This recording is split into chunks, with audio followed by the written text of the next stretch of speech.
Everyone is talking about the Red Heifers, so I thought I'll pass some information on in regards to them. Firstly, the Red Heifers hold a great significance in the Jewish tradition. Firstly, they have to be red. They can't be black or white. They can't have one black hair or white hair. They have to be fully red. Secondly, they have to be between the age of 2 to 3. They can't be yoked. They can't be used for any other reason. They have to be fully pure.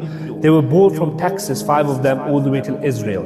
Now what will happen to them? On the 22nd of April, those 5 heifers will be sacrificed and their ashes will be used to purify and cleanse the rabbis.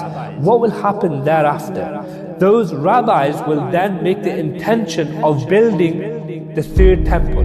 Where will the third temple be made? They say that the third temple will be made in the place of Masjid al-Aqsa. Now obviously as a Muslim and as a believer, it brings great discomfort to my heart and your heart, no doubt.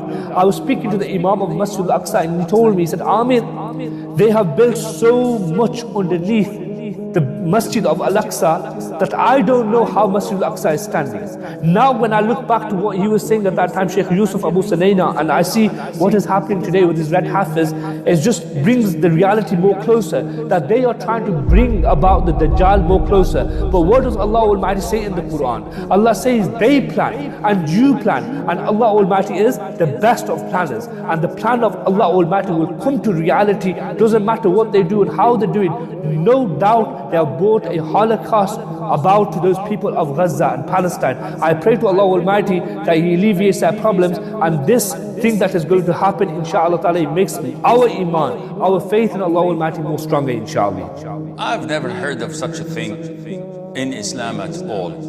And this is some of the bogus teachings of the Jews. And I'm not Jewish, I'm not a rabbi, so I don't know about these things. But in our religion, Islam, we have no mentioning of this, and it has no significance at all.